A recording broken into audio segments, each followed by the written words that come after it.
धारा 19 appeal RTI act की धारा 19 अपील की व्यवस्था करती है।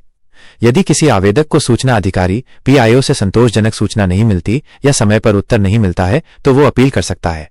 यह 2 स्तरों पर होती है। प्रथम अपील फर्स्ट अपील विभाग के फर्स्ट अपेलेट अथॉरिटी एफएए के पास। द्वितीय अपील सेकंड अपील राज्य केंद्रीय सूचना आयोग के पास। धारा 19(1) यदि किसी व्यक्ति को सूचना नहीं मिलती या पीआईओ का निर्णय संतोषजनक नहीं होता तो वो 30 दिन के भीतर प्रथम अपीलीय प्राधिकारी एफएए के पास अपील कर सकता है। नोट: अपीलीय प्राधिकारी वो अधिकारी होगा जो संबंधित पीआईओ से एक स्तर ऊपर होगा।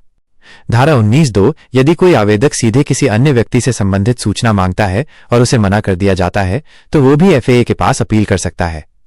धारा 19(3) यदि प्रथम अपील का निर्णय भी संतोषजनक नहीं है या 45 दिनों में उत्तर नहीं मिलता तो आवेदक केंद्रीय राज्य सूचना आयोग में द्वितीय अपील कर सकता है। द्वितीय अपील 90 दिन के भीतर करनी होती है। धारा 19(4) सूचना आयोग को द्वितीय अपील की सूचना संबंधित लोक प्राधिकरण पब्लिक अथॉरिटी को देनी होगी। धारा 19(5) अपील की सुनवाई में ये जिम्मेदारी पीआईओ की होगी कि वो ये सिद्ध करे कि सूचना न देने का उसका निर्णय सही था, यानी बोझ बर्डन ऑफ प्रूफ पीआईओ पर रहेगा, न कि अपीलकर्ता पर।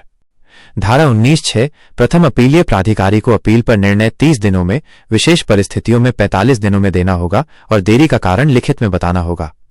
धारा 19(7) राज्य केंद्रीय सूचना आयोग को यह देखना होगा कि द्वितीय अपील को यथासंभव शीघ्र निपटाया जाए। धारा 19(8) द्वितीय अपील पर सुनवाई के बाद आयोग को यह अधिकार है कि वो आदेश दे सके। ए. लोक प्राधिकरण से सूचना उपलब्ध कराने का आदेश। बी. यह तय करना कि किस प्रारूप फॉर्मेट में सूचना दी जाए। सी. लोक प्राधिकरण को आवश्यक सुधार या प्रक्रिया अपनाने का आदेश। डी. जिम्मेदार अधिकारी पर दंड पेनल्टी की अनुशंसा।